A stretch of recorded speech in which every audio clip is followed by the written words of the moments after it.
The journey to the draft is driven by AAA. AAA, roadside is their strong side. Make AAA a part of your game day today. AAA, go ahead. With the 25th pick in the NFL Draft, the Philadelphia Eagles select. You're listening to the Journey to the Draft podcast, driven by AAA. Welcome to the Journey to the Draft podcast. I'm your host, Fran Duffy, and we've got a lot to cover here today because not only are we getting closer and closer to the finish line here in the regular season for college football, rivalry weekend just a couple of weeks away, championship Saturday just a week after that. So crazy to think how close we are to the end, but we've got some big news to cover first. Obviously, a lot of news around the country, but namely Tua Tagovailoa, the quarterback for Alabama, one of the best players in college football, out for the year, out for the immediate future for this team, and you feel terribly for Tua, one of the best players in college football. Everyone that's been around him loves him as a kid. You hope that he gets better as soon as possible. So we will talk about the fallout from that, what that means for Tua and his prospects moving forward, and also what this does to impact not just the college football landscape, but also round one of the NFL draft. So we'll talk all about that starting at the top of the show here with Ben Fennell. We're going to talk about everything he saw this past week in college football. He was out there out west taking in Justin Herbert and the Oregon Ducks. He's heading down south for LSU this week. So a lot to talk about there with Ben. After that, really happy to welcome in Jim Nagy from the Senior Bowl. We're going to talk about some of the big names that have already accepted invitations to go to Mobile for this game. It's going to be a lot of fun to catch up with Jim. Love talking to him every chance we get here on the show. After that, we're going to catch up with Tony Pauline. We'll talk about the Tua fallout, what this means for his prospects moving forward, and the rest of the draft buzz there around the country as he's got his word on the street, always giving us some of the latest info. Scouting report on a player heading to the Senior Bowl. We'll hit on that. We'll wrap things up with your questions in our draft mailbag, but let's get things going. Let's talk some quarterbacks here at the top of the show with Ben Fennell. It's time for Saturday Scouting. It's time for Saturday Scouting.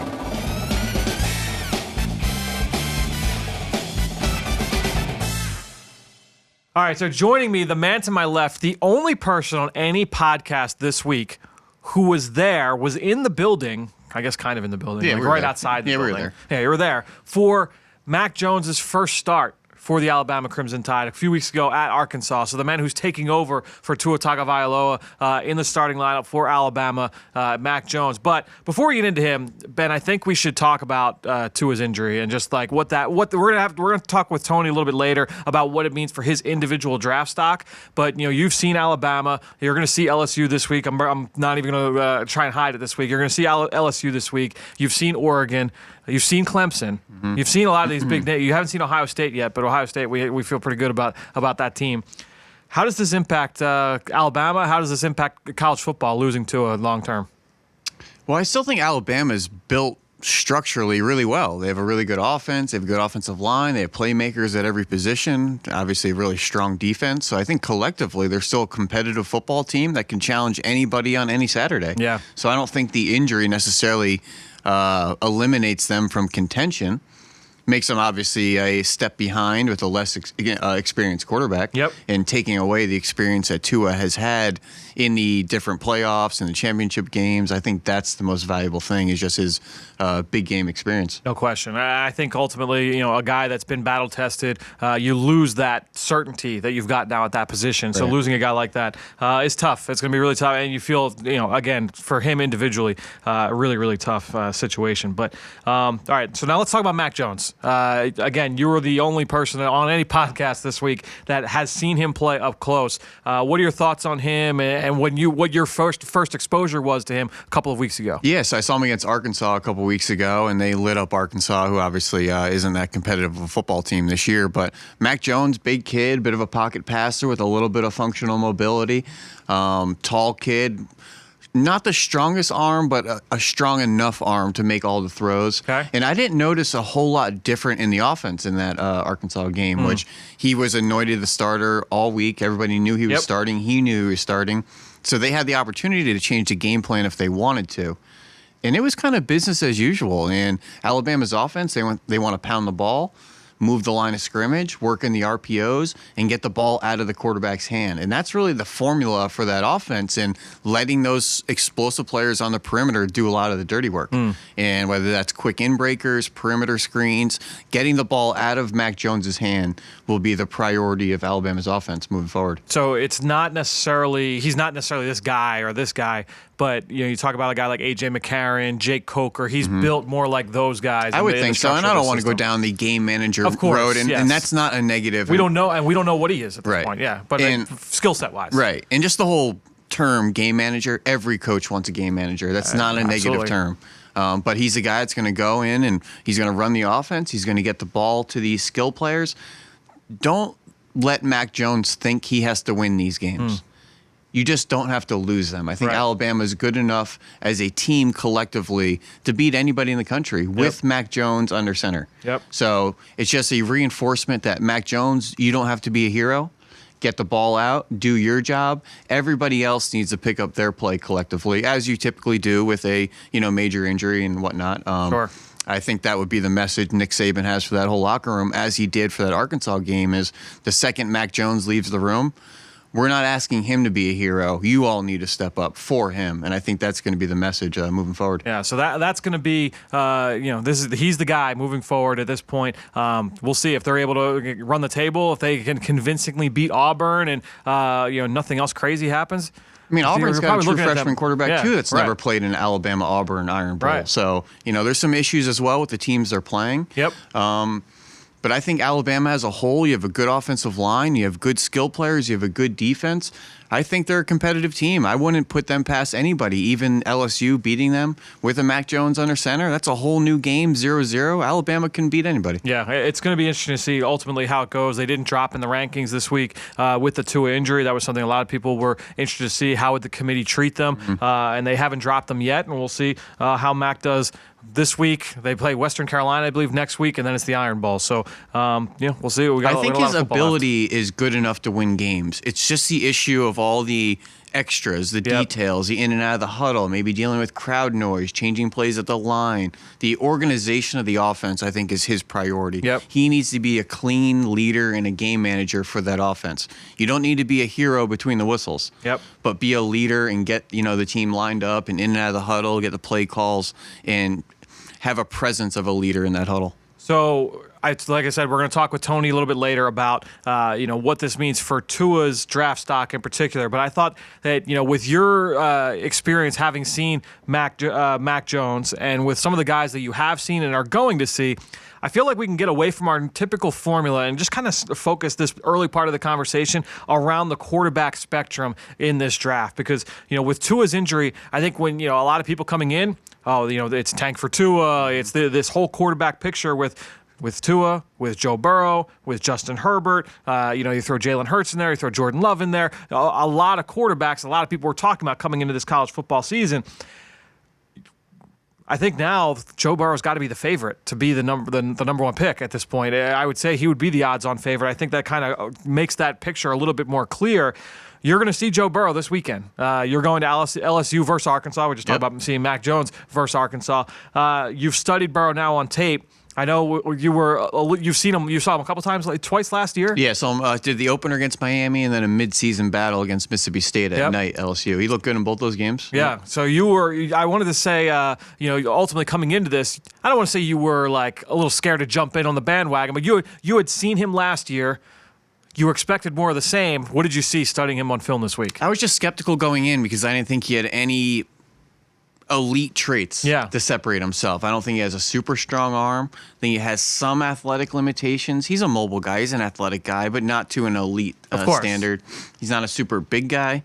So I just kind of thought he was pedestrian last year. And this year coming in, I just thought the offense is clicking. You know, new offense. He's getting the ball out a little bit faster, a little bit more accurate, really getting the ball out to some of those weapons on the perimeter, Jamar Chase, Justin Jefferson.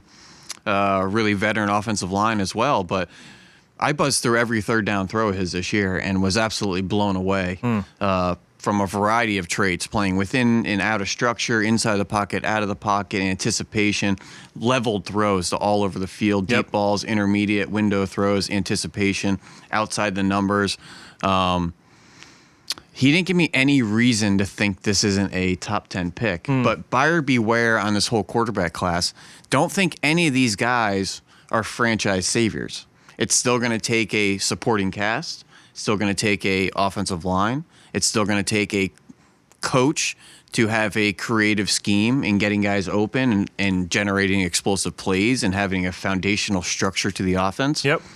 You're not drafting Peyton Manning and say, here are the keys, get us some points kind of thing. And I think as we're getting to this new age of the NFL, I think everybody's like that. That's offense in the NFL today. Yep. And when I look at, guys like Joe Flacco winning a Super Bowl with Cam Cameron and Jared Goff going to the Super Bowl with Sean McVay last year. Nick Foles winning a Super Bowl with Philadelphia. Nick Foles, no question. So I look at the, Justin Herberts of the world and the Joe Burrows of the world and say, do they have enough that I can win games with them? Yep. Absolutely.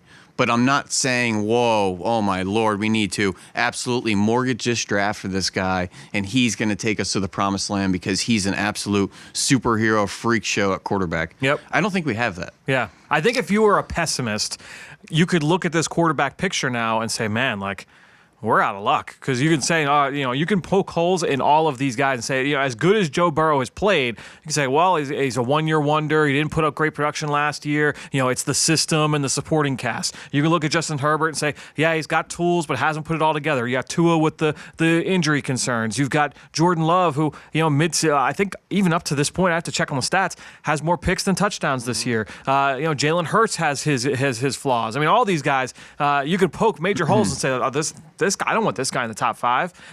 But all of them have a lot of traits that you can definitely work with and win with as well. And I think that's going to be a really interesting discussion, and it's going to be polarizing, I think, over the next few months. And just the college landscape of quarterbacks, man, from the transferring, from the flash-in-the-pan true freshman, I just think we're way too early to anoint or bury guys. Yes, I agree with that. And whether that's the pro game, the college game particularly, these guys develop. They do get better. Yep. And sometimes you get that flash in the pan as a freshman, and then you want to see development, and you really don't get it. Everyone was ready to ship out Trevor Lawrence this no year. Question. Now he's on or fire. A true freshman that maybe struggles out of the gate, and then a coaching staff, thinks they can't believe in that guy or can't win with that guy, and then suddenly he gets stronger, and the game slows down for him, and guys change, and you have to give that opportunity for a player to develop. Yep. And that's a combination of Joe Burrow. It's a combination of the coaching staff change with that offense.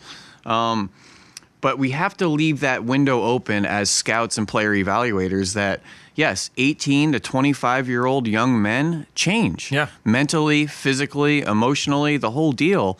And that could be better for worse. Right. So what you saw last year may not always be what you get this year. And your evaluation and your perception of a player needs to be fluid as they're fluid as human beings. So we've talked about Tua and obviously what that means for him. We've talked about Mac Jones, the guy who's stepping in for Tua. We've talked about Joe Burrow, who now is going to be the favorite to go number 1 ahead of Tua. Let's talk about another guy that you just had eyes on this weekend, who was also in that discussion preseason with Tua for number 1 overall pick, Justin Herbert. You got to see him this past week in their win. Yeah, he looked great against Arizona. Not a very competitive team this year. It was 20 of 28, 4 touchdowns, 1 pick, 2 touchdowns over 50 yards. Beautiful back shoulder throw about 30 yards to the tight end in that wing position there. You just look at Herbert and you think he has all the tools. He's big. He's 6'6", every bit at 230, 240. His functional mobility at that size. He looks like Flacco with, kind of fleet of foot style. And he keeps his eyes up. He's a willing thrower. He's got a strong arm. Needs to improve the touch a little bit. Everything's kind of on a rope and really hard. But you just think this guy has all the tools. So how did he throw it in pregame? Awesome. Yeah. He's putting it through the wall. It looks really good pregame with no shoulder pads on and can really open up the shoulder and throw it every bit of 50, 60 yards effortlessly. You think this guy has all the parts and you think you can win games. But then you just have to kind of have a little bit of a revisionist history and say, have other quarterbacks looked like this to you? Right. I was excited about Christian Ponder at an extent. I was excited about Jake Locker. E.J. Manuel had some good plays. Blaine Gabbert is still hanging around the league because he had some flashes that I was excited about at Missouri. Why did Paxton Lynch fail? All these guys had tools and ability. Why weren't they successful? And I think that's the question you kind of have to keep reflecting back when projecting forward. And a lot of it becomes between the ears. Yep. And that's becoming, it used to be 60, 70. I'm getting into like 80% between the ears for quarterbacks. And if I don't know the kids personally or seen them up on the whiteboard or talked to their coach, their dad, their receivers, their academic advisors, their strength coaches, things like that, to really get a kind of a flash on who they are as human beings, it's really tough to project the quarterback position. Yeah. I'm really at a crossroads on what to do with this position. We talked about it last year as we're sitting there watching Kyler Murray. Yep.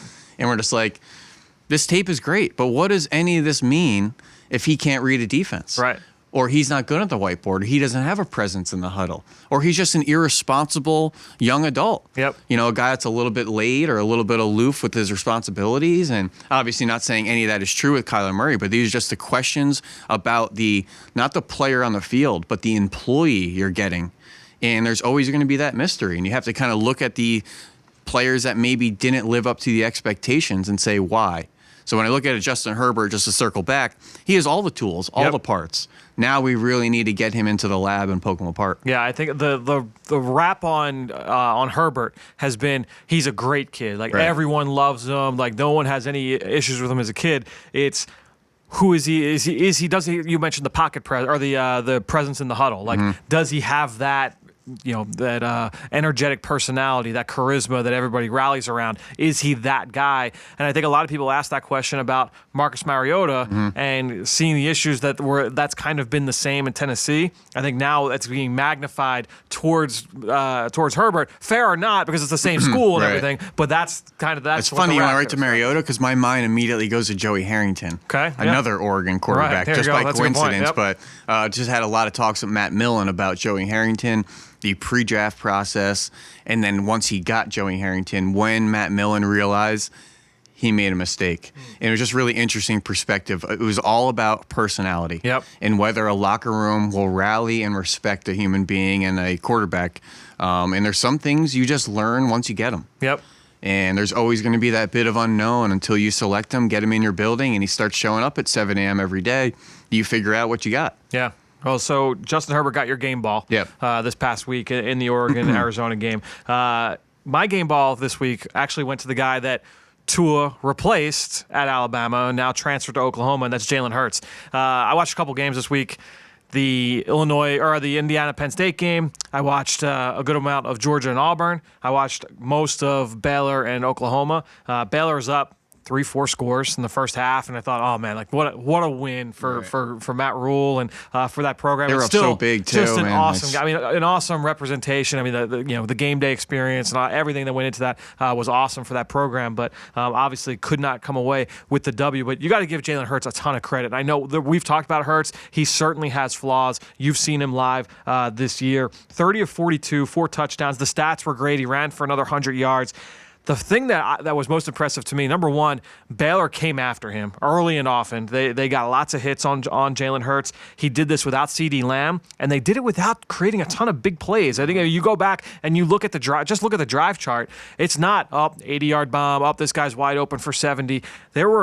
These drives were 10 plays, 12 plays, 13 plays. Like he had to orchestrate drives and keep things going. I thought that was really impressive. Not really used to seeing that from a Lincoln Riley offense. No, you're not. And the fact that he did it without CeeDee Lamb against a defense that was coming after him, a defense that's been really aggressive all year. To me, I thought that was really, really impressive. So, look, this quarterback position, everyone knows it's so highly talked about. I just felt like, with the Tua injury, you've got such a unique perspective, having seen Mac Jones, having seen Justin Herbert, you're seeing Joe Burrow, you saw Jalen Hurts.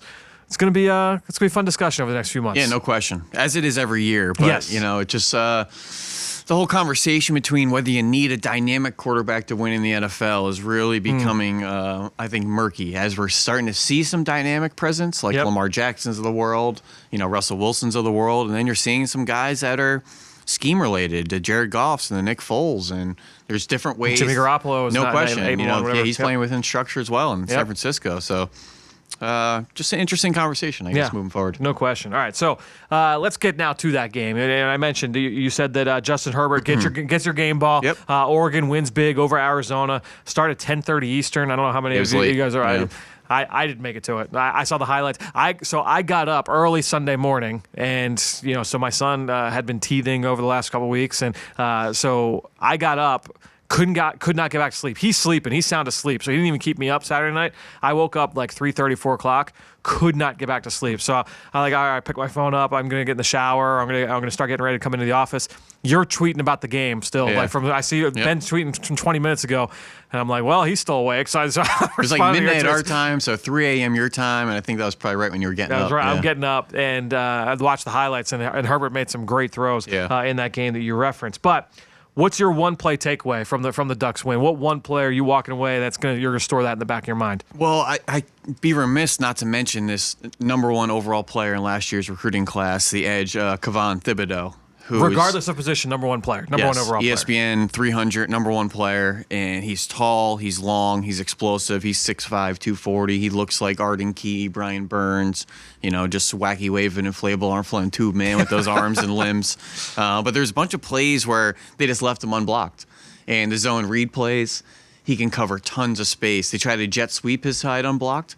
Tackle that receiver as well. So I know it's a one-play takeaway. I had 2 plays of him unblocked and making the play. And a lot of times when you're overwhelmed with a player and you don't think you can block him, so you say, you know what, let's slow him down and make him think. Let's read him. Yep. He blew those up. So he's a guy that I think plays really well in space, long, explosive, and can win one-on-one pass rushes. Look out for this kid down the road. So I'm getting ahead of ourselves a little bit for a couple weeks. Number one, this guy's going to be, he's 2022. We're not even talking 2021. He's 2022. Alabama wanted this kid so bad, too, and Oregon came and swooped and got him.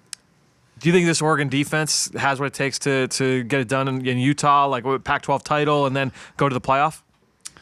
It's tough to say. They have guys up front that can win. Yep. He's still kind of figuring out his way as a one-on-one pass rusher. I'm not sure once he gets into the elite tackles of the country what he's going to look like as a true freshman. I love their secondary. Tons of ball hawks, tons of players. I just don't know if the nucleus of the defense is really strong enough. And I like Troy Dye. He's a good player. He's productive. He's veteran. Playing with a club on one of his hands right now. Makes tons of plays. Yep. I'm just not sure if they have enough butt right there in the middle of the defense to kind of hold down against some of these more elite rushing attacks. They got to play Utah in a couple weeks. No question. Zach Moss and that whole group. That's going to be a huge game. And I don't want to keep going back to that Washington game when Washington made the playoff. Right, yep. And Alabama beat the brakes off them. Yep. But I want to see a Pac-12 team kind of show up against one of these SEC schools, and Oregon almost did week 1 against Auburn. I really like Oregon. I really like Utah. Like, I can't wait for this game in a few weeks when they eventually meet head-to-head in the Pac-12 title. I really hope the winner of that game goes into the playoff, and I hope that they show well. I agree with you. I really hope that the guys. I just think the Pac-12 needs it. They need it, no question. I think they kind of I don't know if they control their own destiny. Because I'm thinking Oregon, Utah. Yeah. I'm going to give the nod to Oregon over Utah in the Pac-12 championship all right. game. So that's your official prediction. That's a one-loss Oregon, right? And their only loss being Auburn. And week 1. So I'm thinking LSU beats Georgia, SEC championship game. Yes. Georgia 2-loss. Let's bump them down. Yep. Ohio State and Clemson win out. I need Auburn to go beat Alabama. So you think if Alabama because that would give wins, Bama 2 losses. Yeah, if Bama's 2 losses, they're done for sure. That would give Georgia 2 losses. Yes. Oregon's only loss is suddenly getting that much better because they beat Alabama. And I think Oregon, if that scenario played out, Oregon would be the 4. I feel like if Alabama beats Auburn, but the offense doesn't look great, and let's say it's a sloppy like 16-13 game or 21-18 game, I still think the committee will put Oregon in. Yeah, I still think they put them in. It'll be that's going to be the discussion. If that were the case, it could be Oregon or Utah. I think I might kind of like Utah in that matchup. We'll talk about it in a couple weeks. We'll talk about it in a couple weeks. All right. So down the road freak show. You had a couple options. You already talked about Thibodeau. Who's your down the road freak show in this game? Yeah, we got to go left tackle, Penny Sewell. I'm not obviously breaking any news there. True sophomore tackle. Yep, seniors up and down that offensive line, except the left tackle, who's the best player of all of them. He actually missed the first 2 drives of the game, was late for a meeting, so he had a little bit of punishment. Okay. And just be on the lookout for his brother, who's the number 1 player in Utah right now, coming out next year. What position is that? He's a linebacker, but apparently can play a number of spots. He might be a safety, might be a running back, might be a linebacker, might be an outside backer. Okay. Freak show athlete, very strong. Interesting. All right. And then he's a guy, obviously, that looks great off the hoof, but who's a player that you're off the bus guy, a guy that you just couldn't wait to see in person? I'm picking receivers every week. I don't know why, seem that way, but let's just stick with that theme there. Jawan Johnson is enormous. He is huge, and they have a bunch of small. And he's a senior receiver. Yep. Yeah, they have a bunch of small, kind of gadgety speedster receivers. He Right. just towers over all of them. He looks like the 6'5", 240 defensive end. Yeah. Because he's 6'4", 230. Absolutely enormous. He's right up there with, Jawan Jennings, Michael Pittman's of the country, and these receivers just absolutely enormous. Colin Johnson, I saw the week before, who's enormous as well. So just lump them all together. Yeah, a lot of good-looking players. Seen a bunch of those guys. All right. So we already talked about my game ball went to Jalen Hurts. My one-play takeaway, I mentioned I watched the Penn State-Indiana game.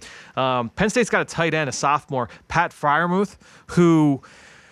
He's a true sophomore, but his before he got to Penn State, he actually went to a military academy, which it's a postgraduate school, so it's not high school. So he is technically 3 years removed from high school, and he made some news this week where he did say that he is eligible for the draft if he were to come out. Interesting. Okay. So he would be a true sophomore who is eligible to declare Those for the military draft. academies are always tough. I know basketball deals with that as well, too. Yes. Some of those guys go to the prep schools right out of high school. Yeah, and so that doesn't affect your. It's not like going to a JUCO where that's going to affect your eligibility. Right. So yeah, he went to a military academy, so he's a true sophomore.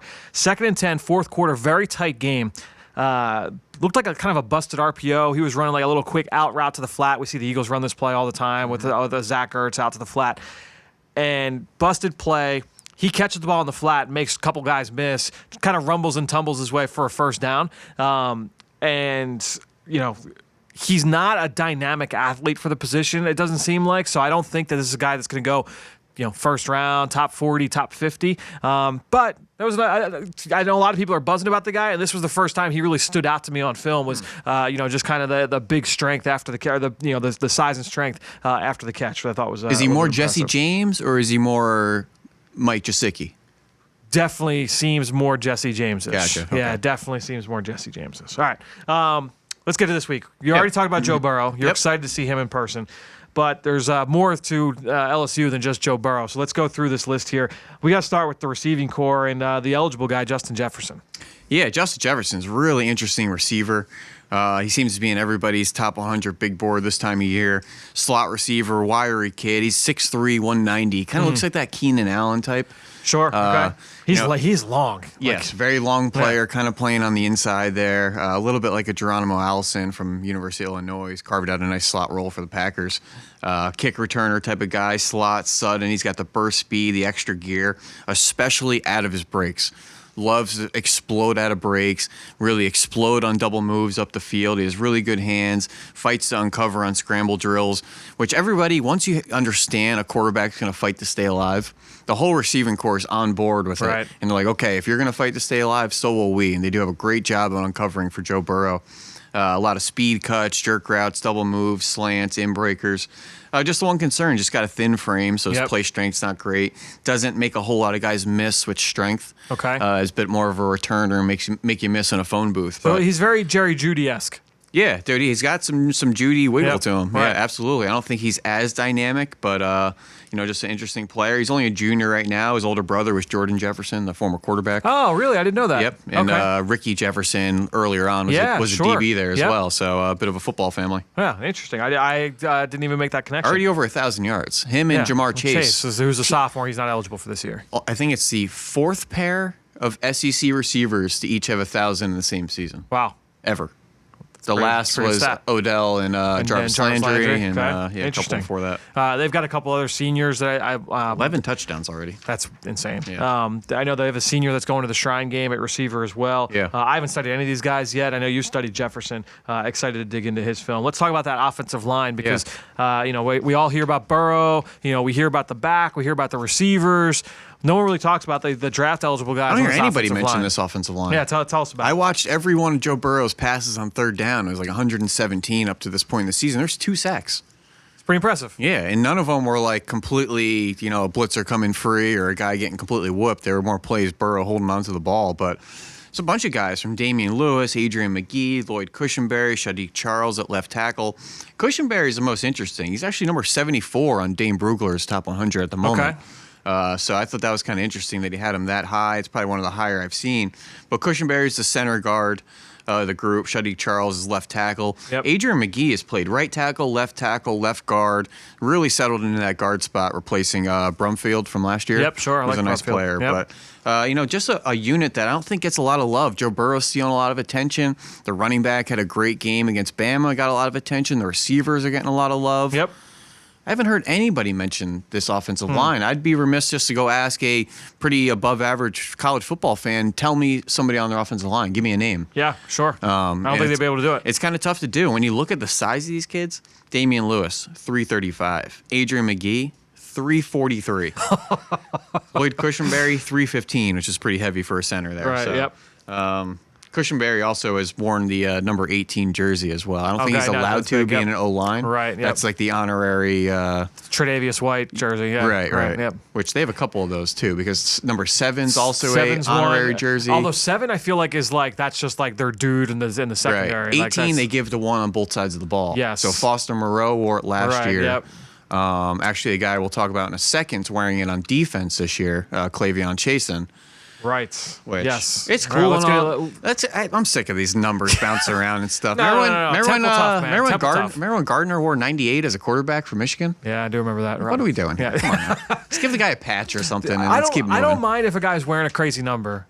What I mind is if he only does it for one game. Like that's the one that drives me nuts. Is like, all right, we're gonna rotate. Someone's gonna wear a different number every week. Yeah, those are and annoying then it's too. like, oh, I gotta watch. This guy, he's number 55 every game, and then there's this one where he's wearing number 11. If you're doing it to like honor a fallen teammate or something, all right, I'll make the note. But I don't want some of these guys that have like 3 different numbers throughout their college career listed. Come on now. Well, let's get over to the defensive side. You mentioned Chase and a guy who's gotten a lot of buzz. Yeah. I have not studied him yet. So give us your elevator speech. So on I this was at game. his opener last year against Miami where he tore his ACL Right. and refused to get carted off or he stretchered off. He was pissed. He was looking like he was about to fight the whole training staff. He's one of those guys. He's 6'4", 250. He's a tweener. Okay. He's in between positions. He's not a hybrid. He is a hybrid player, but he's tweener positionally, and he's Okay. going to be scheme dependent. He's an outside backer.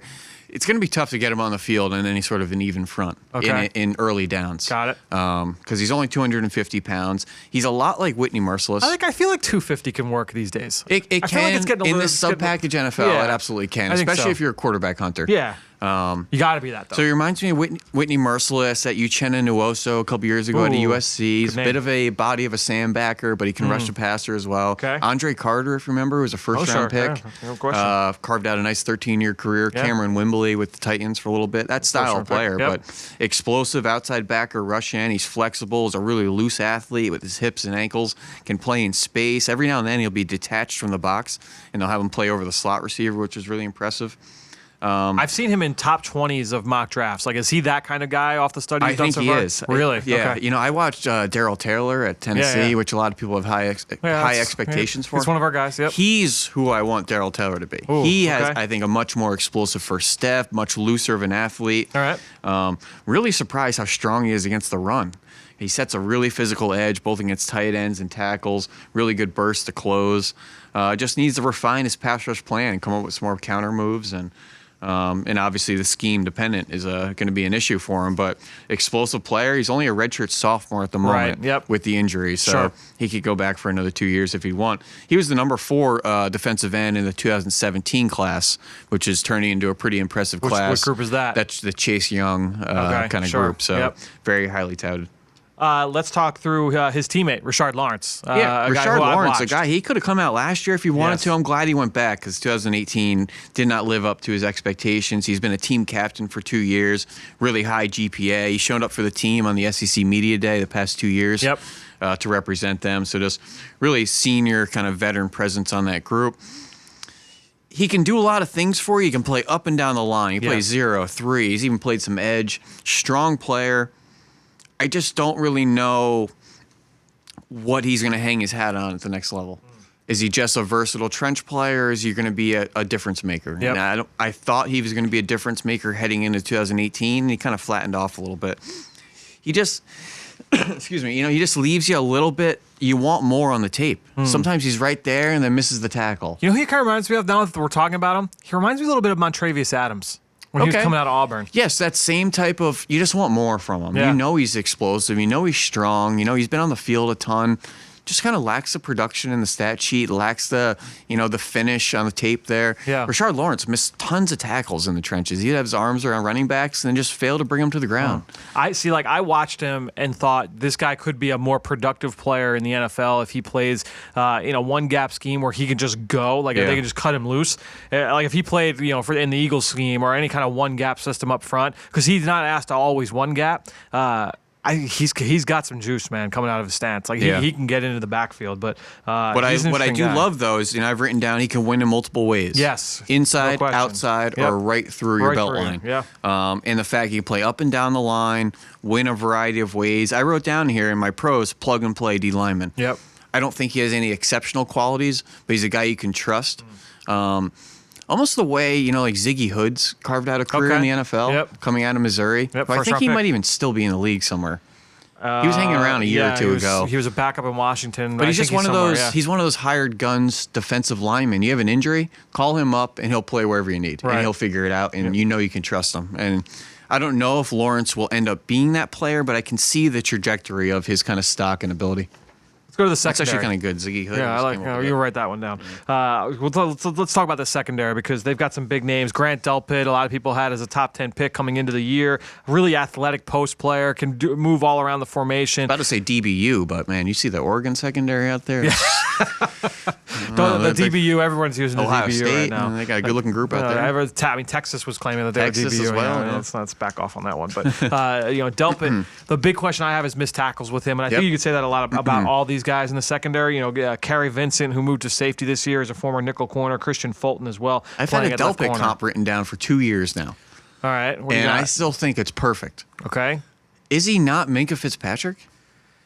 I know Minkah had more of a cornerback kind of pedigree to him. Right, yeah. Played outside the numbers.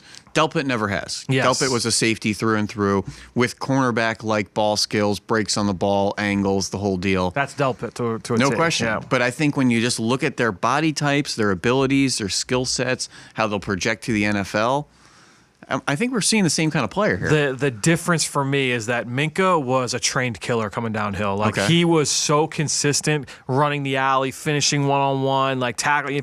If you need him to beat a block on the perimeter, he'll do that. Like Delpit, I want to see more of that. I haven't seen enough of that to say like, oh yeah, like he's Minkah. But so is he a corner playing safety? Because some of his plays on the ball are as good as any defensive back play I've seen in the last 5 years. I just don't. I don't know if he's. And now the like, issues are finishing in the alley, getting downhill, triggering, being physical. Right. We said this about Jalen. So, a lot of people had this question about Jalen Ramsey when he was playing safety at Florida State late in his career. Was is he just better as a corner? I'm like, well, yeah. Like he played corner early in his career. He came in as a corner. Would light you up though. I know. I have plays of Ramsey I still go and watch of him just bullying people at the line of scrimmage and press coverage. Right. Jalen Ramsey was a dude at Florida State. He was ridiculous. And he looks like that in the NFL. I didn't have those questions with him. But Delpit, I don't know if Delpit's a corner. I'm not sure that he is. I think he's a free safety. I think he's a post player. So is he the cover safety that we've been talking about? Maybe. To go play a big nickel for somebody and not be a liability like a small nickel corner? See, I used to think that if the guy can't tackle, and I think most schemes that is the case, he's not going to play. Mm-hmm. But then the Saints go and draft Marcus Williams in the second round, and he starts from day one, and he's been a starter for them, and it's one of the best defenses in the NFL. He's going to be close to Malcolm Jenkins type of player. Yeah. Who Malcolm was a corner at Ohio State and shifted to safety with the New Orleans Saints. I think that's the type of player which this isn't a knock on Grant Delpit. This position is valued in the NFL. A safety position with coverage skills. Yes. This guy's going in the top 15 all day long. Yeah. But just trying to come up with a comparison for him. I think the Minkahs, the Malcolm Jenkins, that type of body. If he let's put it this way: if he was a great tackler, he's a top 5 pick. He's a top 3, one of the best players in the draft, no question. Right. This is the one question about him is his ability to come But just quick elevator speech on that. What makes him different than Derwin James? I mean, Derwin James was to me Derwin James. The question was his instincts on the back end, him playing on the back end, whereas playing man to man, play him in the box. Just going through my other top 5 safeties right now. It's what makes him different than Jamal Adams was a more consistent tackler. No question. Who had 3 sacks close to the line. I know. They love getting him downhill in the box. That's where you love him. Great run defender. Eric Berry. Yeah. Is he Eric Berry? Like, I don't know. Maybe. I wasn't doing draft stuff as I think heavy we're back leaning then. more towards the Minkas, Malcolms, Byron Joneses of Right. the world Yep. than probably these downhill, thicker safeties. Yeah, but it's really a good good discussion. football player. Yeah, it's a good discussion. All right, my matchup this week. You talked about Troy Dye, Oregon. They take on Arizona State this week. Real quickly, Troy Dye against Eno Benjamin. In the run game, I kind of like that as well. So I think that's a matchup to kind of keep an eye on. Oh, real quickly too, Kerry Vincent, Christian Fulton. We talked about Delpit. Real quick, we'll put a bow on LSU. Vincent moved to safety. Fulton Yep. still at corner. What are your thoughts on those two Yeah, guys? I got two great comps just for fans' Ooh. perspective here. Kerry Vincent, track star, playing football. Very undersized. He's that nickel kind of free safety back end player. Yep. He ran like a 10:07 100 meters. He's even on the LSU track team. Okay. Son of a Kerry Vincent Sr., who is a Texas A&M receiver, New Orleans Saints. Not really a thumper, really small. He's 5'10", 180 pounds. Almost a clone of Ladarius Webb, who right, I settled like into that. cornerback in Baltimore, Yeah. eventually moved to a free safety who was 5'10", 176. He was another guy that could come down and thump you though. He had some willingness. I don't Yeah. see the willingness with Vincent. Sometimes Vincent looks like he wants to and then takes the complete brunt of the Right. contact. Yeah. But Ladarius Webb, 176 pounds, 4'4'6". I like that. That's a That's good going to be comp. Kerry Vincent. Christian Fulton, I wrote down nearly everything I wrote down for Byron Murphy last year. Okay. Loved him in off coverage. Loved him in zone instincts. Yep. Like his ball skills.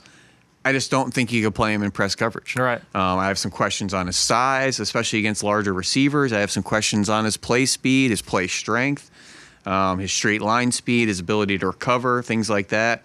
But when you have him in that off coverage, his click and close is elite.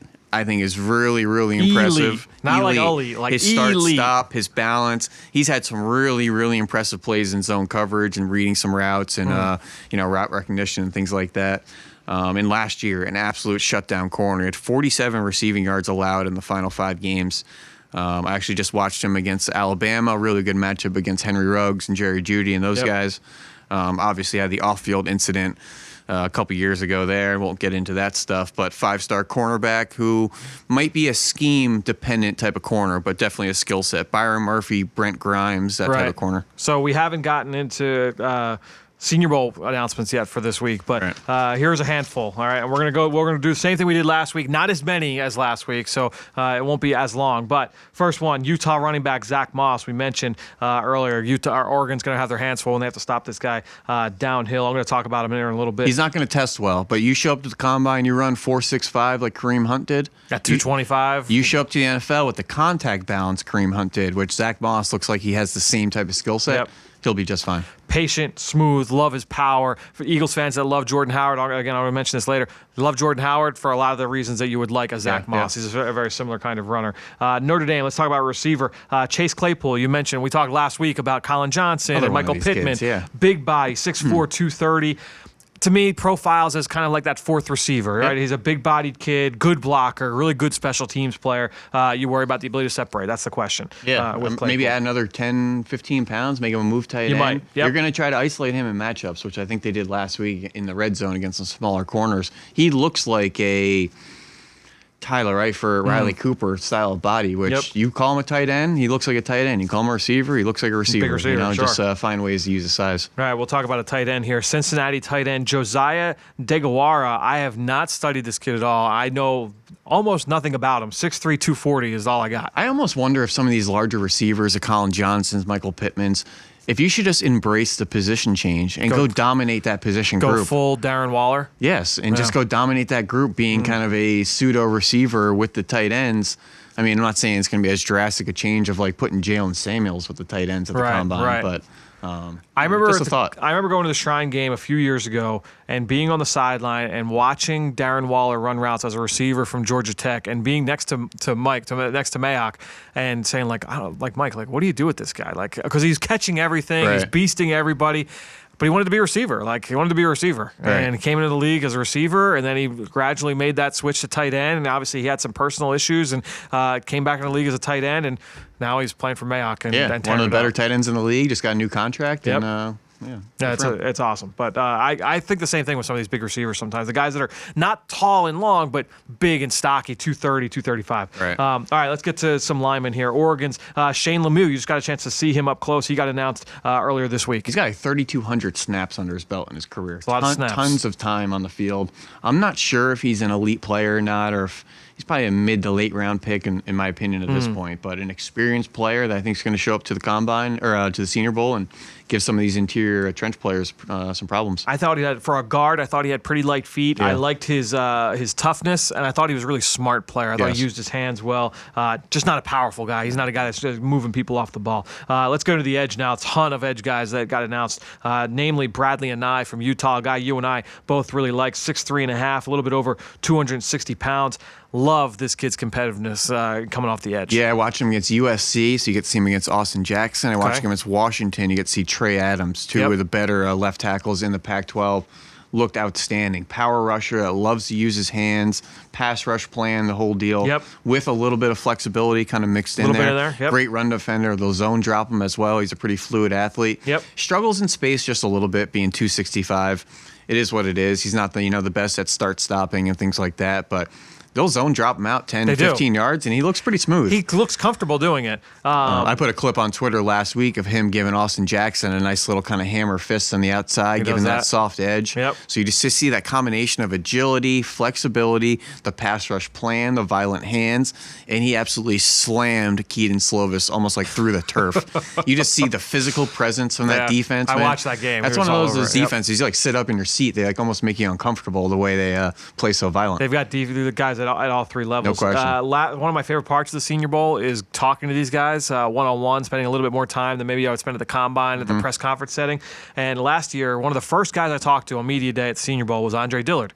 And one of the first questions I asked him, because I asked all these guys, who was the toughest guy you faced this year? It was Bradley. I love that you do that because it makes for great perspective. Yep. It may take a little bit to get to that perspective, right? But it's always great, and they let you know, like, hey, that true frashman that was behind me, he's a guy. He's the guy. They kind of give you little hints down the road. Yeah, so that was my first kind of introduction to Bradley and I was Andre telling me about that last January. Alton Robinson from Syracuse. Yep. We talked about Jonathan Grenard last week. He was my scouting report player. Very similar in a lot of ways. He's got a compact frame, 6'3", 250, explosive first step, crazy flexibility. He can turn the corner like a Ferrari. I have notes on him and Kendall Coleman, the other Syracuse edge. Yep. I don't remember which one's which right now, so I got nothing. Bruce Irvin. That's kind of how I have it. Okay. He's the one who lined up at left end and just flies off the edge and turns the corner. I know they're different. I just, in my head right now, I have no idea. Coleman's the guy who, he can turn the corner, but he's a really savvy pass rusher. He's actually going to the Shrine Game. Gotcha. Okay. I kind of like him a little bit more, but Robinson's got a much higher ceiling. Khalid Kareem, Notre Dame, 6'4", 265. This guy is the opposite of Alton Robinson. He wants to run right through you, big power rusher. Not the explosive get-off guy that, so there's some give and take there with what you're getting with him. Yeah, they have a couple interesting edge rushers. I think he's the only one going to the Senior Bowl at the moment, but there's two others. Aquara is there, the other one, and then the backup. I forget the backup's name. Interesting group there, Yeah, he kind of reminds me of Chris Wormley coming out of Michigan. I don't know how much you're right. Kind of a position-versatile guy. Yeah. Ended up with the Ravens and is playing there.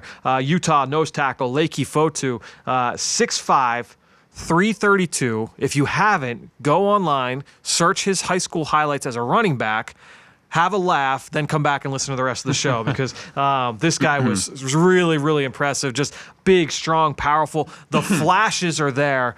I just wish it was a little bit more consistent. And I do wonder what his overall upside is against the quarterback, rushing the quarterback. But this guy, from a physical standpoint, is really, really impressive. I need to dig into his tape and his teammate Pennicini, who's the other massive player playing next to him. I need to dig into these Utah trench players a little bit more. He's a good player. And then Robert Windsor from Penn State, they just announced today, defensive tackle, 6'5", 287.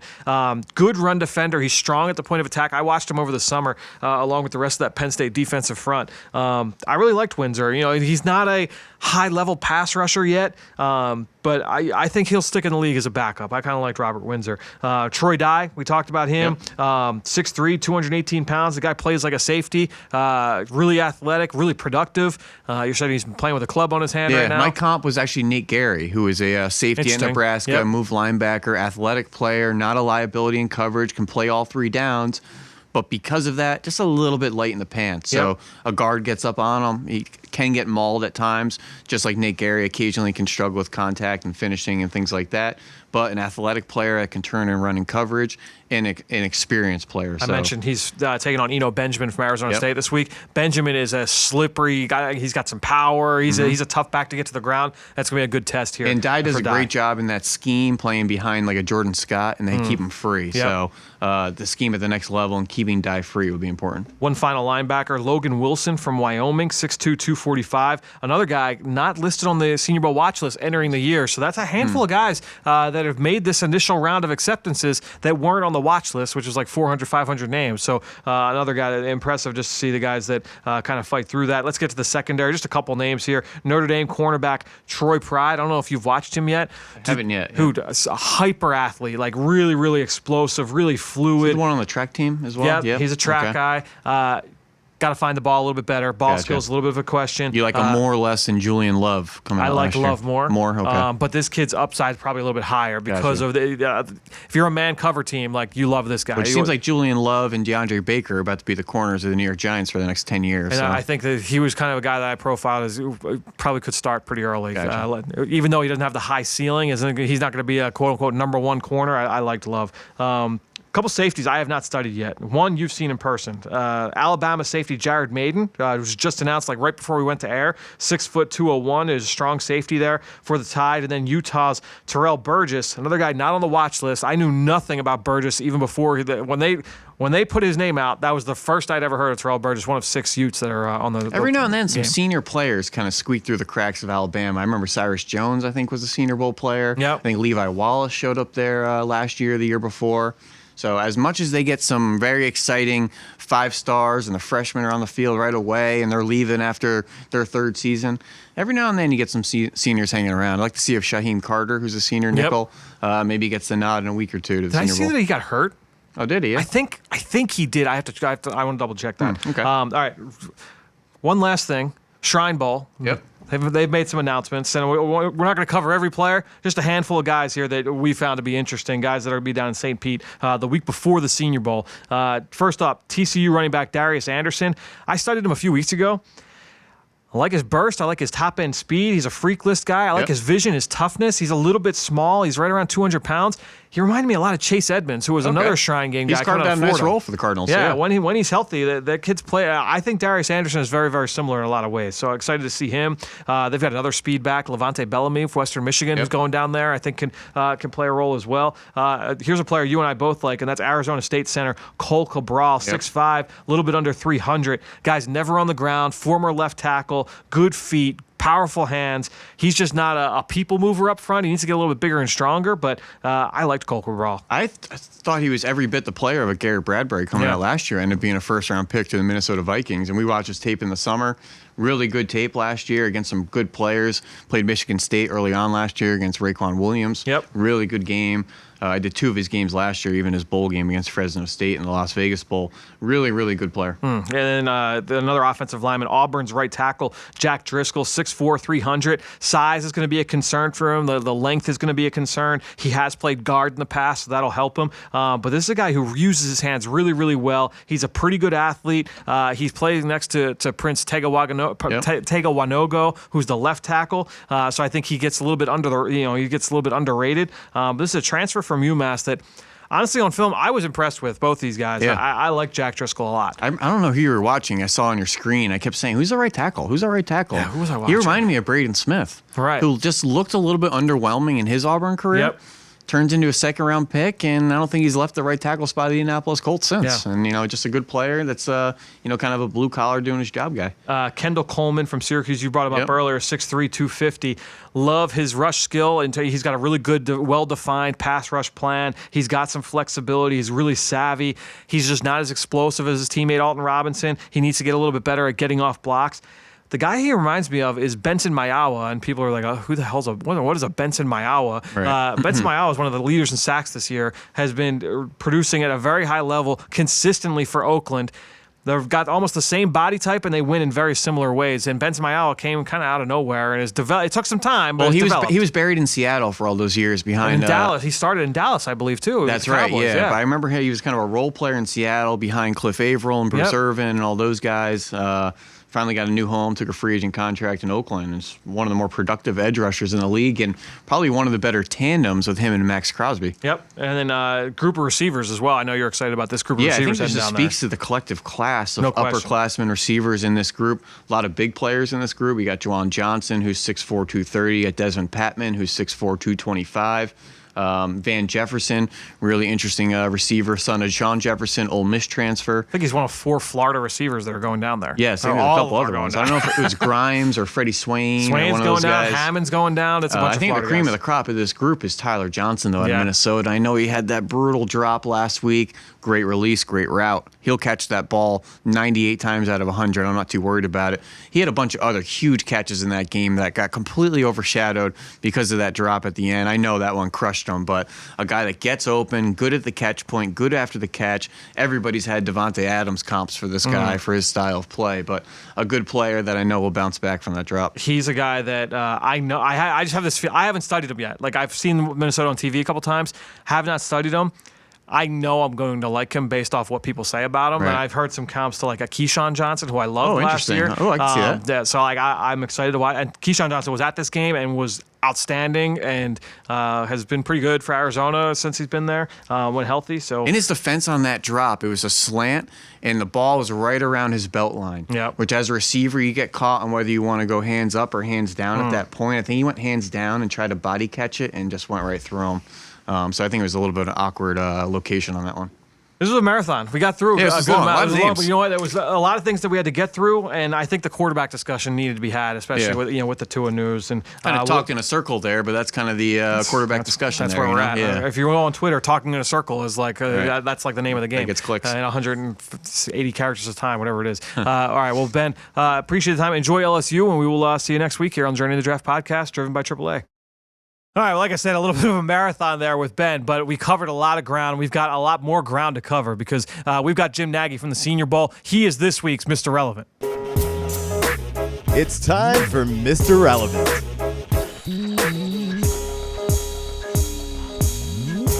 Well, we're really happy to welcome back to the show a guy who's been on a number of times before, but he's the executive director of the Reese's Senior Bowl. That is one, Jim Nagy. Jim, welcome back to the show, man. I know it's been a really busy and really exciting couple of weeks for you. I know that time is really flying and in terms of getting closer and closer and closer to the end of January. And as you guys like to say, the draft starts in Mobile. So without any further ado, let me ask you this question, because I feel like a lot of Eagles fans, I hear from them all day on social media and in our responses to the podcast, and everybody wants to know speed.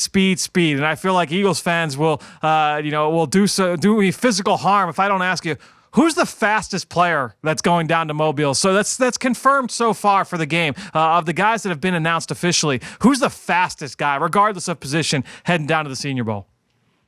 Well, Fran, first, thanks for having me on again. I love coming on with you. In terms of the speed question, I'll give you 2 names on each side of the ball. The fastest guy on offense is Devin Duvernay from Texas, wide receiver. He ran 10-200 meters coming out of high school, which is, if he would have dumped football and just trained for track, I mean, he probably would have been close to being an Olympic qualifier with that kind of speed coming out of high school. He can absolutely fly. And then, you flip it over to the defense. Davion Taylor, a linebacker from Colorado, he ran for Colorado's track team last spring, so this is a really recent time. At 225 pounds, ran a 10.51, which is ridiculous height, weight, speed for a linebacker. So those 2 guys are those guys. If we had a track meet, those guys would be lining up first. Well, I'm glad you brought up Duvernay, because he's a guy, we've talked about him a lot on this show over the course of the fall. He's done a great job this season as a senior and really kind of elevating his stock. He was a guy that stood out to me over the summer as I was kind of doing my summer scouting, watching that Texas offense, and was really excited to kind of see him in that first initial round of acceptances for you guys. And I want to ask you guys about the 2 receivers, really, because I feel like when you look at Duvernay and you look at Brandon Ayuk from Arizona State, slightly different body types and serve, Ayuk is a little bit longer, a little bit rangier, but both are a little bit on the shorter side, thick frames, great yards after catch. They've got some build-up speed. I'm interested to get your take on both of those guys and kind of how they compare and contrast. What do you see from them in terms of their strengths and how they compare to each other? Yeah, the thing they have in common is that they're both playmakers. And you put on the tape. They do it in different ways, though. You're right, Devin. For being fast, he really has kind of a running back skill set once he gets the ball in his hands. He's really strong in his lower half, so you get him the ball in space, and he builds that speed that we just talked about. And it doesn't take him long. I mean, he gets the top speed in a hurry, but he just runs through people. He's really hard to get on the ground. Once he can get rolling. So that's Devin. I mean, he can play out of the slot. He's good in there. He's got nice feel. He's tough. He's physically really tough. He doesn't avoid, he doesn't mind any contact in there. And then obviously he's fast enough to line up outside. Ayuk's a different guy. I'd use the word electric more for him than Duvernay. Duvernay's more for a wide receiver. Like I said, he's kind of got that running back thing to him. Whereas Ayuk is when you get him the ball in space, like he is really dynamic creating, and he's kind of a big play waiting to happen. So. He was a guy for us that, going into the year, we thought Brandon would be the breakout player in the whole country, regardless of position. And he kind of has been. He was overshadowed last year by N'Keal Harry, who's, first-round pick of the Patriots. We've got Brandon graded higher than we did Harry last year here internally. And I think he was sitting on like 33 catches coming into the year, and they just targeted Harry a bunch last year. So we knew Brandon had some catches out there for him with Harry gone, and he's delivered. He's an electric player. A lot of people don't see him much because he's out on the West Coast. A lot of your Eagles fans probably haven't seen him, but he's a guy right now that's probably in the fringes of the first round that I think could easily play his way in. You look at what Deebo Samuel's doing right now for the 49ers. He's went over 100 the last 2 weeks with Kittle out. And, had a huge week down here in Mobile. I think Deebo was like the 36th pick. I think that Brandon's probably in that range right now. And it would not surprise me if he's the first-round pick come April. Yeah, watching him this fall, because I didn't study him in the summer, so my first exposure was some of those early games on the schedule, and he reminds me of like a Cordero Patterson when he was at Tennessee, Sammy Watkins at Clemson. I mean, a bigger kid or a bigger bodied kid, but he's electric. I mean, he wins in the small man's game in terms of his ability to just make people miss and just run for green grass. You mentioned the electric ability, yards after catch wise. He's a lot of fun to watch from that standpoint for sure. Yeah, he is. He's a lot of fun to watch.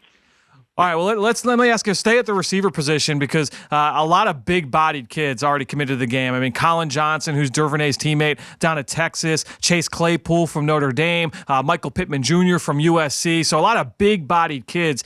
I want to ask you about another one, and Antonio Gandy-Golden from Liberty, who's been silly productive over the last couple of years. And, watching all those guys, me personally, I feel like Gandy-Golden's got a little bit more juice than those guys. So coming from a lower level of competition, I know he's had some games against some FBS schools this year, or higher level Power 5 schools this year. What do you think Antonio needs to do to be able to get down once he gets the pads on in practice to really kind of help boost his stock during the week of practice in Mobile? Yeah, Fran, I'm glad you asked about Gandy-Golden because he is really an exciting player. You kind of think Liberty's an FCS school. You forget they made the jump to FBS independent a couple of years ago, But yeah, so he is unproven a little bit against top competition. So that's going to be the main thing. He's just coming down here and showing it. And the league's excited to see him. I've had a lot of guys reach out to me since he's accepted his invite that they're jacked up to see him down here. So like any big tall receiver, I mean the biggest thing is showing he can win against press coverage. I mean those big tall guys are easy targets for guys that are good with their hands at the line of scrimmage. So just showing he's quick and strong enough to get off, and then. His thing is down the field at the catch point. He's really, really good. And like you said, you talked about the separation. For a big, long-bodied guy, he really has made a ton of explosive plays this year. So a lot of those guys are just good at the catch point, and then they get tackled. They'll go up and get it and then come down and go to the ground, whereas, Antonio, he can go get it, and then he can do something after it. So Yeah, like a lot of guys in his shoes coming from, a smaller school, it's just going to be what's he going to do against, guys from the SEC and the Big Ten and the Big 12. Yeah, Ben made the comparison a couple weeks ago on the show, comparing him to Kenny Galladay coming out of Northern Illinois, and I see a lot of similarities. I actually really like that comparison in terms of the way the guys are built, the way they move. All right, last offensive guy I want to ask you about is a player that I had not watched until he accepted the invite to the game, and that's Houston left tackle Josh Jones. And Jim, I got to tell you, watching this kid, I was so impressed. He's so athletic. He's so strong. He's pretty good with his hands. He was a longtime starter down there for the Cougars. To me, I watch him and I say, you know what? You look at the kids from last year and Chris Lindstrom, who went top 15. Obviously, Andre Dillard went top 25. You look at the kid who went to the Houston Texans from South Alabama, whose name is escaping me right now. Caleb McGarry sneaks in on the back end. Yeah, so you look at all these guys. They all went down to the Senior Bowl, competed, and helped boost their stock. And I look at Josh Jones and say, to me, this kid might be able to do the same thing. I think he's got a really high ceiling out of all these guys that have been announced so far on the offensive line. Yeah, I couldn't agree more, Fran. He's our top-rated senior tackle. He made a big jump this year too. Like we just said, Gandy Golden did. Josh did as well. He's a guy. Most of these college tackles are projecting to be right tackles in the league, and Josh is a guy that legitimately projects to be a left tackle. He's long. He's got really nice feet, and he really is just scratching the surface. I think his best football is ahead of him. So. You brought up last year's crew. We had 5 offensive linemen go in the first round. You mentioned a bunch of the names. Garrett Bradbury, too, went 18 to the Minnesota Vikings, and he's starting at center for him. So, and all those guys really, Bradbury probably was the guy that was in the late first coming into the week, but I think all those other guys played their way into the first round. And Josh is probably safely a second-round pick right now on most teams' boards. And yeah, I could totally see him leaving Mobile as a first-round pick. I mean, if he does what I think he can do in one-on-one, especially against this group of edge rushers we have coming down, yeah, to me that's probably going to happen. Well, your experience in the media just continues to impress me, Jim, because that was a perfect segue to my next question. I want to ask you about those pass rushers and one-on-ones. A lot of really talented guys already announced. You look at Darrell Taylor from Tennessee and the kids from Florida and Zuniga and Jonathan Grenard. I go up and down the list. There's a bunch of really talented. Bradley Anai from Utah, a really fun group of defensive ends, outside linebackers, those pass rushers already announced for this game. You got to pick one. And I know it's really tough. It's tough for me to pick which guy I'm most excited to see once the pads come on in those one-on-ones. Who's one guy that Eagles fans can really kind of keep an eye on, as we're about a month, a couple months out from the week of practice? Well, I wish I could give you the name I'm most excited about, but he's a junior, and we can't announce anything officially at that point. But we think we've got a junior coming who will be awesome down here. But the guy that I don't know if he's the best one because I think this group is pretty tightly bunched. But the guy that I'm probably most excited to see is Trayvon Hill from Miami. Mm. So he's the guy that was at Virginia Tech last year. There's something went down after the Old Dominion game. He got let go from the team, but he's 6'5", he's 245, and if you would have asked me over the summer, forget all the what down at ODU, the teams will figure that out down here, and everyone at Miami is saying good things about Trayvon and what Trey's done there in Coral Gables this fall. But if you just asked me off summer tape who I thought that had the highest ceiling of any of those guys, it'd be Trey Hill from Miami. He's long, he's powerful, he just chews up ground coming off the edge. He's got a really good first step. So I'm really curious to see what he looks like down here. He's had a good year for Miami. He hasn't had a great year by any stretch, but he's had a really solid year. The league's excited that he's coming. And just talking about guys that could make a lot of money in Mobile this year, I think Trayvon Hill from Miami is one of those guys.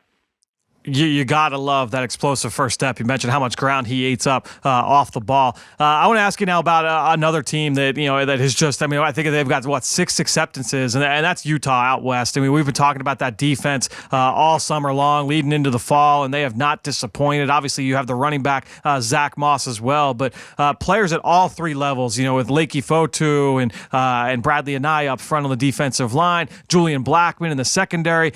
I want to ask you about Francis Bernard, the linebacker, who's in his first year as a starter there for Utah, previously a starter at BYU, but then transferred over to the cross-state rival.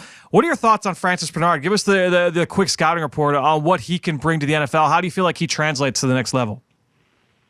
Yeah, Francis has been a really fun player to track because, again, like you said, he's a first-year starter. He was sitting behind Chase Hansen and Cody Barton last year. Both those guys were really good players. And so to see Francis, you can see it on tape from last year. Some guys, it's hard to see this on tape, and other guys, it's not. But, like, Francis completely changed his body in the offseason. And again, I haven't even seen Utah play live this year myself, but you can just see it on the tape. He looks different. Physically, he looks different. He looks like he's firmer, and then watching him move around, he's got more juice than he had a year ago. Really instinctive, loves to run and hit. We had a guy in last year's game, Taki from BYU, who, his former teammate. They're actually really, really tight. Those guys are boys, and their tape is very similar. Taki went in the third round last year to Cleveland. Francis is a guy that he's got really good eyes. He trusts what he sees. He pulls the trigger. He goes and he hits people. And he's got playmaking ability. Where he looks different this year to me, when he did play last year, he looked like a first and second down player. This year, he's showing up a lot more in coverage. So, excited to get Francis down. That whole Utah crew, six invites is the most we had from any school. And, we don't have any agendas. We're just trying to bring the best players we can down here. And again, because they're on the West Coast, I don't think a lot of people understand how good this Utah team is. They're loaded on defense, and Zach Moss is going to be the best Senior Bowl running back we've had in years and years and years. Maybe going back to like Sean Alexander. This Zach Moss is the real deal. The league loves him. He is an NFL back. He runs with power. He can create. And I'm not trying to just throw a comp out there, and it's not like a spot-on comp or anything, but my background with the Seattle Seahawks and what Marshawn Lynch gave to our team, as an identity and being a tone setter, that's what Zach Moss is for that football team, and that's what he's going to be moving forward as a pro. This guy's he's a year one starter next year as a rookie at running back, and we are fired up. We're fired up to get that whole crew down here from the youth. Yeah, Eagles fans that have been really excited about Jordan Howard, the kind of the role that he's played with the Eagles. He's a very similar kind of player. You mentioned the Marshawn Lynch comparison as well. Love guys that can be tone setters early and then closers late. And Zach Moss certainly can be that guy for an NFL team. Last question for you, Jim. I want to go to the secondary.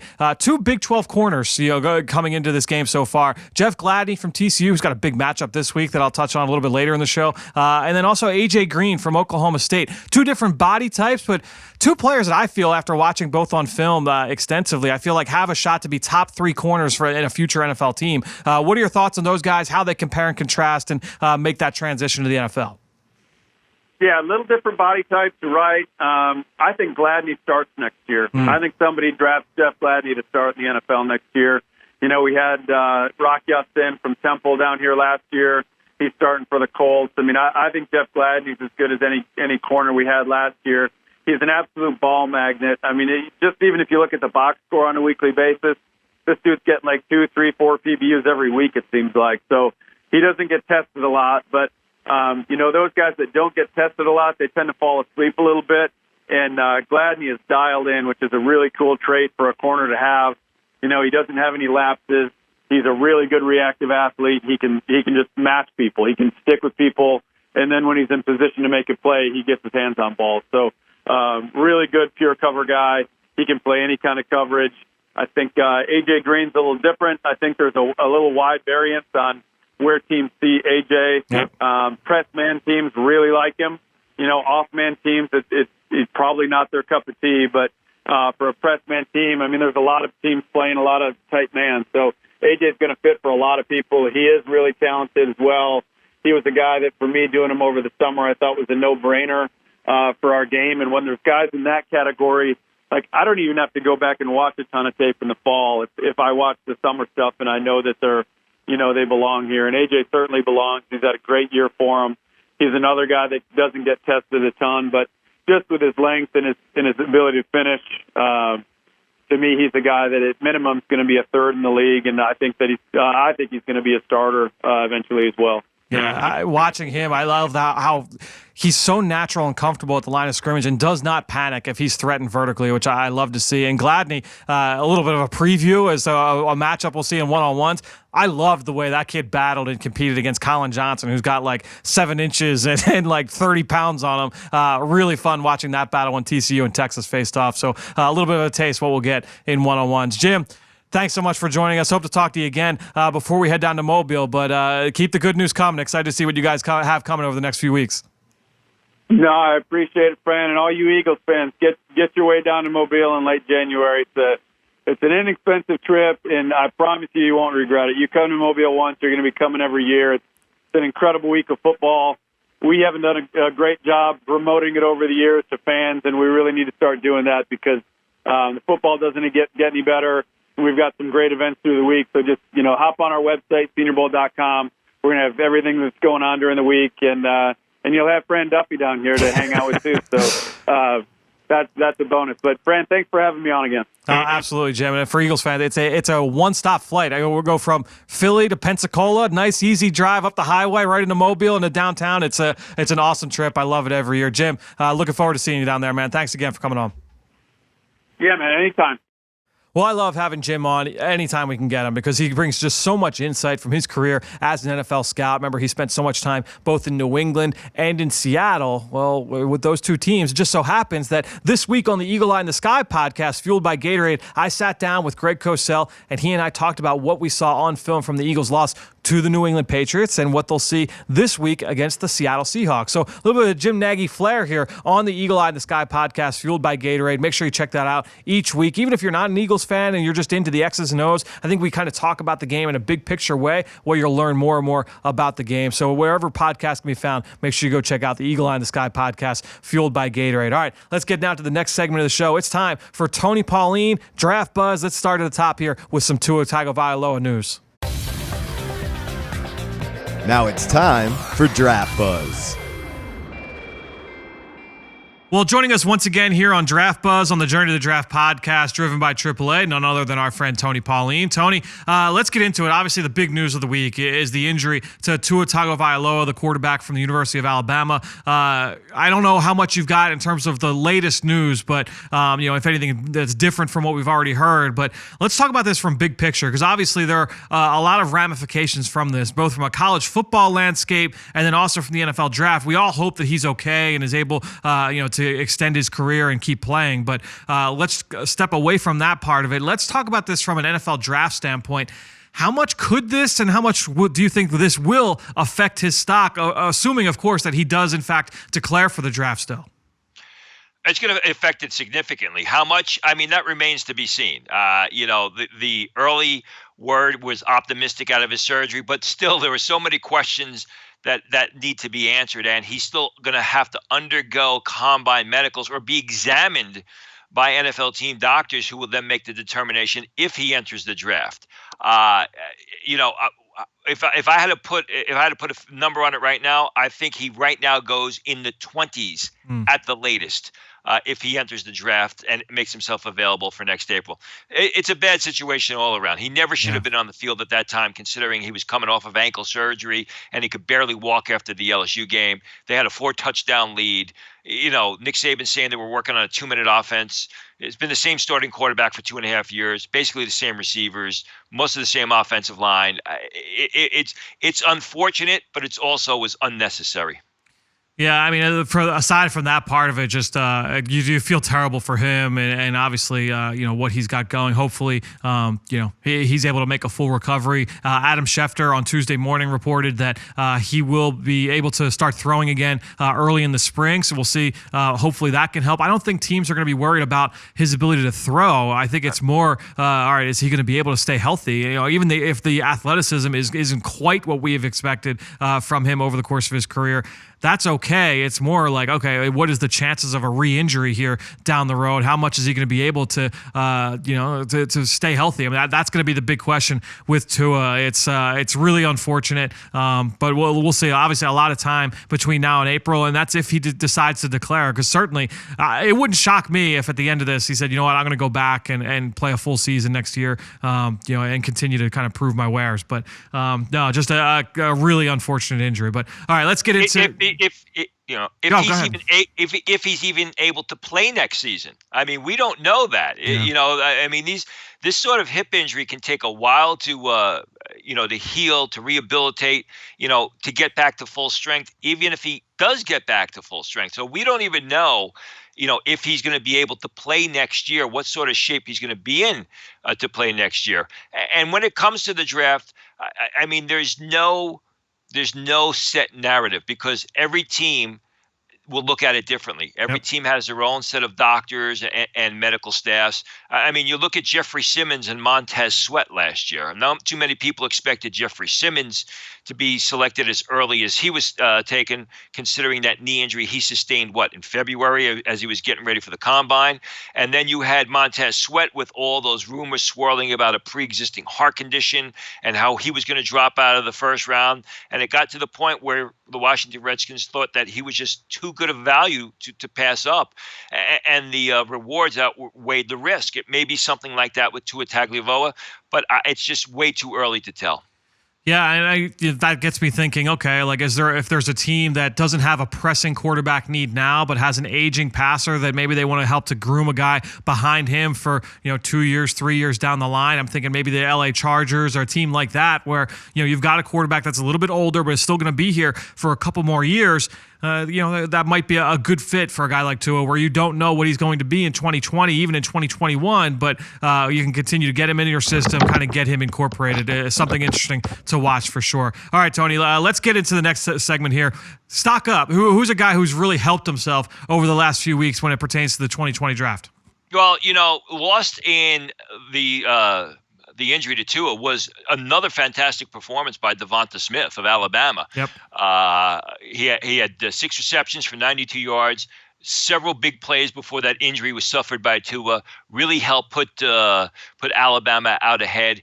And right now he's the leading as far as reception yards at Alabama with 1,026 yards, 56 receptions, 11 TDs, averaging 18.32 yards per catch.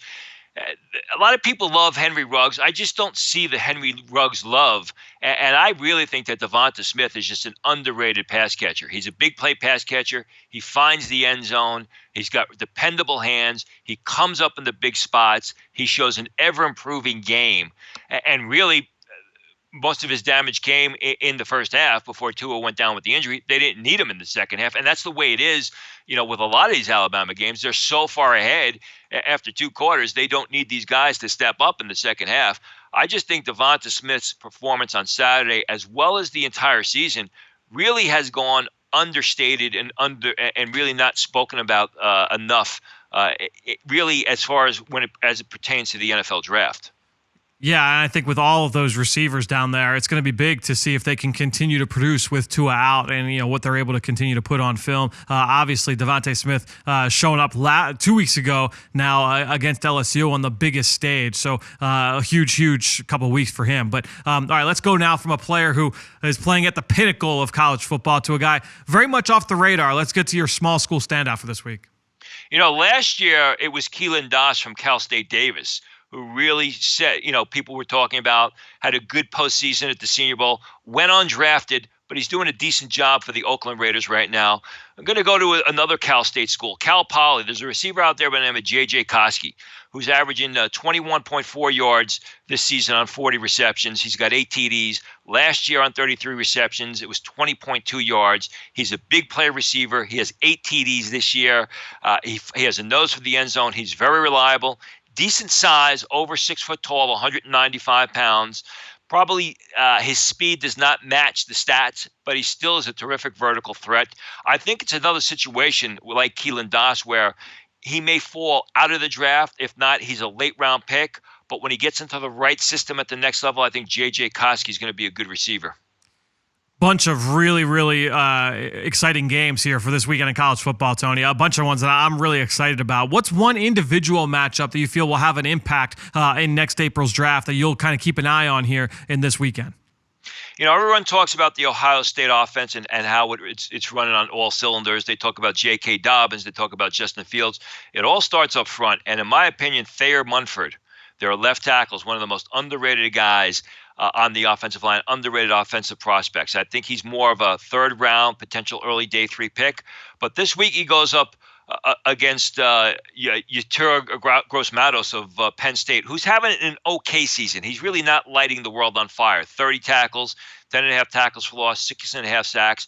Very athletic, very fast off the edge, but he struggles shedding blocks. So we'll see how Munford does against Gross-Matos because Gross-Matos has the athletic ability. He's got the athletic and speed edge over Munford, but Munford's a pretty big guy who can move his feet. He's got long arms. He's strong. And once he gets his hands on Gross-Matos, I think it's going to be a situation where it'll be a game over for Gross-Matos, who struggled in that capacity this year. Yeah, it's going to be a really big matchup in the Big Ten. Obviously, some national implications there as well with Penn State and obviously with Ohio State. I would say Penn State's national title hopes probably, in the rearview mirror at this point with that loss to Minnesota and then Minnesota losing last week. But, Ohio State, obviously, one of the top teams in the country. I want to go to the Big 12, Tony, for my matchup. And I'm interested to get your thoughts on this one-on-one battle here between Oklahoma and TCU. We talked last week about TCU cornerback Jeff Gladney. He's going down to the Senior Bowl. This kid is small, but I'll tell you what, he is really quick, he's really instinctive, and he's really competitive. I watched him a few games from this season, and watching him match up with Texas wide receiver Colin Johnson, who's got to out muscle him by 6 inches and 25, 30 pounds, maybe even more than that. Watching this kid battle against Johnson was a lot of fun, and he's going to have another big test on his hands this week against CeeDee Lamb. CeeDee Lamb, not the physical presence that Colin Johnson is, but one of the most dynamic playmakers in all of college football. He's outstanding after the catch. He's really good at the catch point. So Jeff Gladney is going to have to match him step for step through the route and then contest at the catch point against one of the best guys in terms of his hands and his ball skills, ability to finish in the entire country, at least from who I've studied. CeeDee Lamb, really, really impressive. He's only a junior. So watching this matchup, to me, one of the best one-on-one battles this week in college football. Especially since you really don't get too many good defenders in the Big 12. But Lamb, as I'm told, is going to enter the draft. I think right now he fits into the middle portion of round 1. He's really helped himself. And like you said, he's exceptional running after the catch. If he does enter the draft, which I expect him to do, it's going to be interesting to see how fast he runs because he doesn't come away as a guy who's got that second gear, a guy who's got that vertical speed. Although he's a good downfield receiver when the pass is thrown to him, more of a situation where he benefits from that Oklahoma sort of system. But he's still a terrific receiver, and really he's stepped up his game this year when he stepped into the role of being the Sooners' number 1 wideout. More credit to him, and I think that's going to be reflective when he enters the draft and ends up in the first round next April. Yeah, he's certainly not the explosive element, that Marquise Brown was last year, but a guy that certainly has been able to create some big plays for that Sooners offense. All right, let's transition now to the last part here, and that's the mock draft roundup. We're going to go to the Draft Network. Joe Marino, who's been on the show before, released a new mock draft on Monday, has the Eagles selecting 15th overall. We've talked about a couple Alabama guys here, so let's go with one who's also injured and has been out of the lineup all season long due to a knee injury suffered over the summer, and that's Dylan Moses. Super, super talented player, but obviously with the injury, that's going to cloud some things. Tony, what are your thoughts on Dylan Moses? Have you heard anything in terms of him entering the draft? And also, what do you think about the value there in the middle of round 1? I've heard nothing about Dylan Moses entering the draft. In fact, I just assumed that he wasn't going to enter the draft. Now, maybe this whole situation with his quarterback may change his outlook. As far as the value is concerned, if he's healthy and the knee injury is not bad, and it's a situation where it was an early knee injury, so he should be ready by camp, I think the 15 slot in round one is incredible value. I mean, Dylan Moses at one point in time was a top 10 player for me before that injury. And those injuries heal. If he comes out and the Eagles want a linebacker, I think this is great value. I just don't know, and I haven't heard that Dylan Moses is leaning towards entering the draft. I took for granted that he was going to return. We'll see if the situation with his teammate and the quarterback changes that opinion or that outlook for him. Yeah, a lot of people have made the comparison that he is the Tua of that defense, and they certainly have really been missing his presence in the middle of that unit. Well, Tony, really appreciate the time here, as always, on Draft Buzz on the Journey to the Draft podcast driven by AAA. We will talk to you next week. Sounds good. Get a behind-the-scenes look at life with the Philadelphia Eagles on the Eagles Insider Podcast presented by Lincoln Financial Group. From football to pop culture, no topic is off limits with the Eagles Insider, Dave Spadaro himself. Subscribe today wherever you listen to podcasts. And I've said it before, Dave gets outstanding access with people all over the building, and he gets great guests as well. We've got new formats coming for that show, so more episodes coming each week over there on that feed. And I know this week he caught up with NFL insider Adam Kaplan, who's a good friend of our friend Tony Pauline. Those two have a lot of great discussions and stories together when we go out on the road at the Combine and the Senior Bowl and Shrine Game as well. So make sure you go check out Adam Kaplan this week over on the Eagles Insider Podcast presented by Lincoln Financial Group. All right, let's get to the next segment of our show. It's time now for our scouting report. Dim those lights. We're headed to the film room for the scouting report. All right, so this week's scouting report is on a player that Jim and I just got done talking about, and I really wanted to dive further into my notes on Jeff Gladney, the cornerback from TCU. And ultimately, this is a guy that I've watched last summer, and I watched him again from this year's tape. And 4-year starter for Gary Patterson, zone-heavy scheme, lined up typically to the boundary, so to the short side, some reps in the slot, but mostly man coverage, some quarters coverage as well. But this is a guy who lived in off coverage, off the ball, 5-8 yards off the ball, a little bit undersized at 5'10", 183 pounds, but he's got long arms, so I think that's going to help ease some of the concerns people have about his height. Smooth athlete, fluid hips, easy change of direction, really clean feet, lateral quickness to match receivers through the route.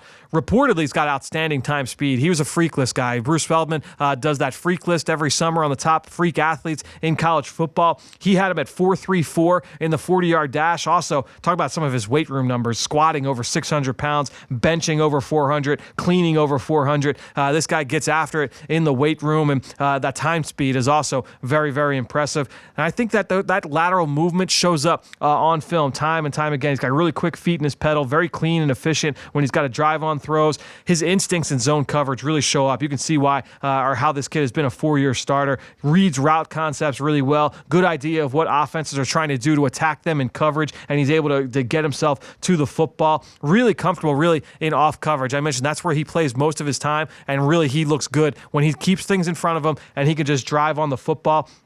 If he is playing up in press and he does get beaten vertically, he shows that he does not panic. He's got the ability to get back in phase, get his head around, find the football. He shows the ability to climb the ladder and get a paw up there, knock the ball onto the ground. Very willing tackler as well. He's got an edge to him. Honestly, his competitiveness flashed every time I've watched this kid. I watched him go up against Colin Johnson this year. I mentioned it earlier with Jim. That matchup was so much fun. It really opens your eyes to the kind of competitive spirit a kid has, especially a guy who's that small. 5'10", 183 pounds. You go up against a much bigger receiver, one of the biggest names in that conference, does not blink, does not flinch. Really liked what I saw from Jeff Gladney in that matchup. From a negative standpoint, obviously size is going to be a concern for some people. He's not an effective press corner right now. He does get a little bit grabby if he's threatened vertically. The time speed, 4.34, I don't know if that always shows up on tape, so that'll be interesting to see once we get to the Combine and to his pro day, if that matches up. Play strength,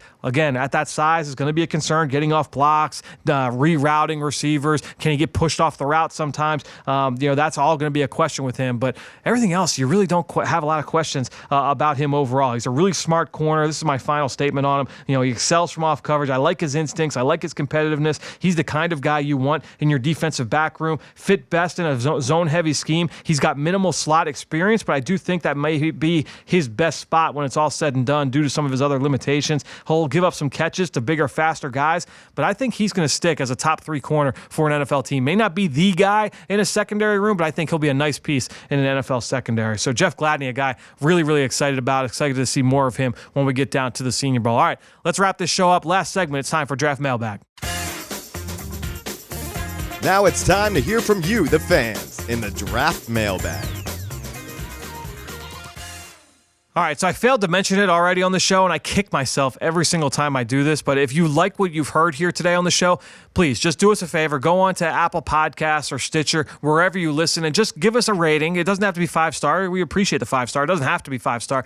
Leave us a comment. Leave us a question. We'll answer it here on the show. But even if you don't leave a question, you just want to leave a comment saying how much you enjoy it, that really does help us. And it goes a long way towards keeping the show going. So if you do like what you've heard, if you're an Eagles fan, if you're not an Eagles fan, or whoever you root for, if you want to just go and give us some love, that is the best way to do it. We love, obviously, everybody that shares the podcast on all forms of social media as well. Wanted to give a shout out to a couple of people who left some comments this week on Apple Podcasts. We'll start with JMS49, who left a 5-star review saying that they enjoy how much detail we put into the show. Give it a listen if you want to learn more about the game. JMS, really appreciate that. And then lastly, Richard left a 5-star review with a question.